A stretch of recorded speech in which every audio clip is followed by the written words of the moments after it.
Welcome back to Autism at Home, brought to you by us at Early Autism Project Malaysia through our non-profit initiative, The Hope Project. We just want to say a very Merry Christmas and Blessed New Year as well. My name is Joshabeth Isaacs and welcome to our 8th and final lesson on our series on coping with the pandemic. In the previous lessons of this series, we talked about how to communicate with our children about COVID-19, how to cope with lockdowns, quarantines, how to teach children how to wear face masks, face shields, how to use hand sanitizers. Then we talked about preparing for swab tests, vaccinations, social distancing, and some tips on online lessons.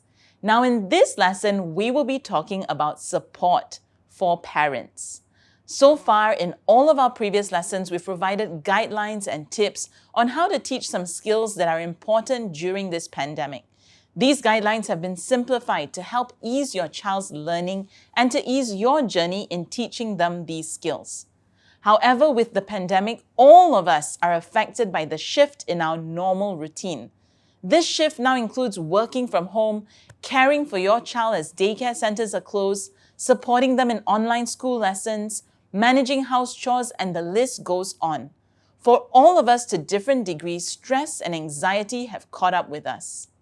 After all the previous lessons on COVID-19 tips, we feel that you too, parents, will need some support and encouragement on coping with the stress of the pandemic.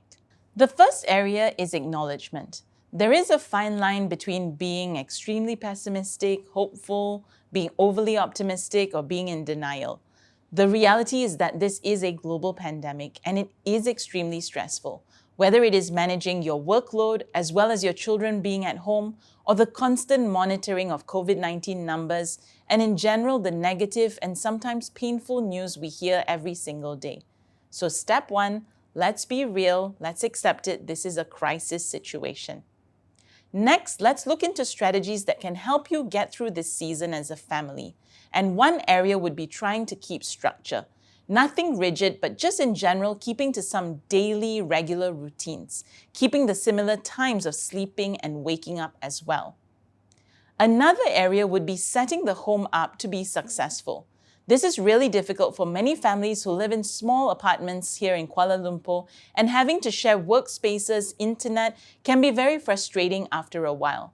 If it's possible, try to discuss with your spouse and children about the different stations for work and study, and try to keep these tidy and organized, really just for some sort of order in the home. Next would be to fill your tank. Just like a car is not able to run without petrol or a phone without recharging its battery, everyone has a limit. And each of us have 4 personal tanks: physical, mental, emotional, and spiritual. And when all these get depleted, you can be extremely exhausted. With the pandemic being here for over 18 months in Malaysia, weekdays and weekends get blurred, with not to mention no proper vacations as well. Therefore, what are some ways that you can still fill your tank regularly?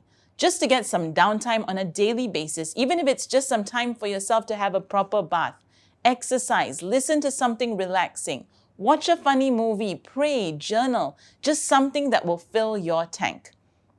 Remember the warnings on airplanes? Well, okay, it's been a long time since any of us has been on an airplane, but the stewardess will usually say, in the event of an emergency, please put on the oxygen tank on yourself before your children. It is the same in this case. Your children need you to take care of yourself so you can take care of them. I know, I can hear you saying, how in the world am I going to do this with no help? I hear you, and it's no joke. But we have to find a way. Is it possible for you to put your kids to bed and then you have a bit of downtime?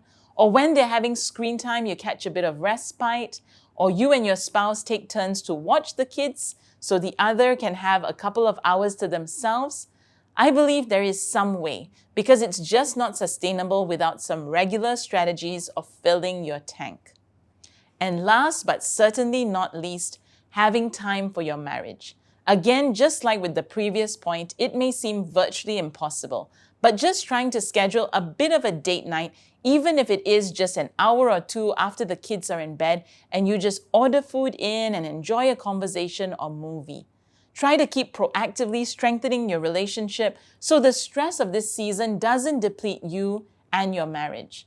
Again, your children need you to be healthy and your marriage to be strong so you both can carry them through this season. Well, that brings us to the end of our lesson on coping with the pandemic, parent support.